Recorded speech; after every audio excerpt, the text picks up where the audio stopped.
Guys, these spinnerbaits will give you whiplash. They're the Whiplash series from Spanky Baits. These are some monster spinnerbaits, guys. Spinnerbait trolling has been a huge component in success on big Canadian waters for a long time, and this will work anywhere you fish. This is the Whiplash Jr, and these baits, yes, you can cast them, but they are absolutely dialed in for trolling. If you're fishing weed edges and you're fishing big flats, this is a bait you gotta have. So I've paired this up. I got a line counter reel, 80-pound braid, and what I'll do with this is just feed her out there. And you don't have to give this as much line. Your traditional spinnerbait trolling, so often we were putting way too much line out there, right? So I'm running a couple feet deep here. I just stripped her off, eyeballed it out. You can get your depths dialed in with these baits, but already not blowing out at 2.9, right? I can crank this thing up, let out a little bit more line, and crank my speed up. Now, with spinnerbaits, we have these weighted spinnerbaits. They have a little bit different of a dive curve. I'm running, oh my goodness, way too fast. I hit 4.6 there, no blowout. Okay, so if you need to run a spinnerbait faster than that, you probably need to run a different bait, and that's the Junior. The big Whiplash, you got a huge profile here. That's a monstrous willow leaf blade here. Coupled with a single 8, it's just a monster in the water. Another great bait for trolling, this is the Hurricane series. You have the Hurricane, mini Hurricane here, which there's an even bigger version of this. That's basically a cowgirl here with more blades here and more blades here. It is blade-tastic, but it's gonna draw fish up when they're negative and neutral on these trolling bites, right? So this runs very well, trolled at just about any speed. So if you've never trolled weed lines with spinnerbaits, it's very easy, right? You don't have to worry about too much deviation. You know, with our hard baits, we want to be veering and steering.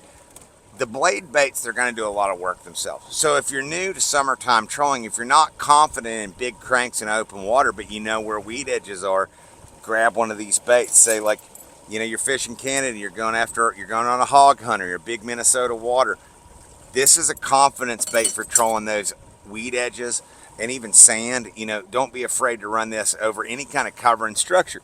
But we're not worried about augmenting our baits. For years, I would take, say, like an ace bait or a figure 8, and I'm putting a bunch of lead in front of that bait, trying to get it where I want it to be, trying to prevent it from blowing out. You know, I'm still clipping it wrong. That's 3.5, 3.6, 3.7 I've been going now, which is right in the zone. What my favorite thing to do with these baits is marry them in your spread with aggressive trolling baits. So let's say I'm running a headlock spread, right? I'm coming through and I'm running headlocks, and I can run multiple lines. I'm not afraid to put on one of these Spanky Whiplashes to give them something else to look at, right? Say I'm running 30 feet on my headlocks. Maybe I feed this guy at 80. They get drawn in on that. They come in a little shallow, and this thing blows over their head. If they turn away on a headlock or a matlock, it can be devastating. Something that's very good at is that slower troll as well. If you need to get down and dirty, you can have basically dredge with these baits. If you take your speed way down, you've still got that action. It's just like casting a big spinner bait, right? Throw it out, grinding the bottom. You take these Whiplash series of baits, you can grind the bottom in deep water for big fish with these. It works so well over rocks and reefs. These are equipped with trebles, right?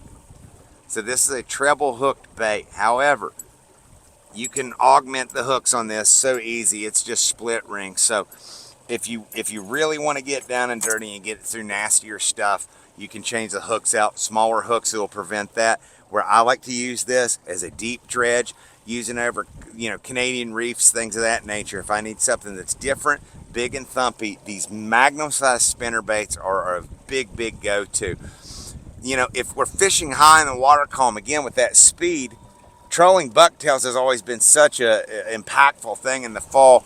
Again, these are tailor-made for that. You're not augmenting your gear, and it's something to consider. Now, with the Spanky baits, both sides of this, they come with blades where you can switch this out. So maybe we want to go with a Colorado blade here. And just like all blades, we have different levels of lift. So if you want to run these shallower with a different thump, you can go with that big Colorado blade here, and it's going to change the lift profile of this. You can run her high in the water column. Pair that up, like I said, some alternative trolling stuff. Another really neat alternative troller. This is the Viper from Livingston Lures, which is a glide bait. And a lot of people go, glide bait? And I'll show you here. And Jay, we can show everybody here real quick. You've got, with this Spanky bait, I've got a good bit of line out here, but it's not monstrous. Get it out here. It is just so thumpy and so much pull here. All right? That thing, that is a beastly bait in the water, right? Tons of thump and tons of vibration. Now, a neat alternative trolling thing, if we're trolling spinnerbaits and we're trolling shallow, is to mix it up with the Viper. Now, this is a heck of a secret, heck of a trick here. And I'm going to put her in the rod holder. I'm going to do it high, close to the boat here so you can see it. So in a shallow situation, let me get this guy going a little bit here. Come on, boat. Where I'm going to have this bait, that's just under the power of the boat. So I'm going to put that guy in a rod holder here and let a little more line out here. Jay, and you can see where it's deviating. We're actually going a little fast. I'm at 3.7. That is devastating over shallow water. So if we come around, what I like to do with that bait is actually feed out a healthy dose of line with that Viper. And I'm just kind of guesstimating it. And you will see it's going to run high. I'm just trying to get it away from the boat. So obviously the longer line that we have out, the more, or the deeper that it will run. But with this glide presentation, I'm just feeding a bunch of line out there, right? I've got my drag cranked, so since I have so much line, get it away from the boat. This also works really well with your blade planer board. So let's say we're running this and we're getting some looks on, say, these shallow water bites, and they're looking or they're just not getting hooked up. And even right now, we're not blowing out. I'm pulling 5 miles an hour. But we've still got a really nice gliding action, right? And so I will use this as a follow-up. So let's say we're doing that weed edge troll, right? Such a classic Canadian thing. Weed edge trolling with this in combination with the Viper. This is gonna make you stand out from the pack immensely. Adding that Viper in as a follow-up bait is a great complement for these big spinnerbait trolling passes, or even throwing the Viper in your headlock spread is gonna put more muskies in your net with alternative trolling tactics.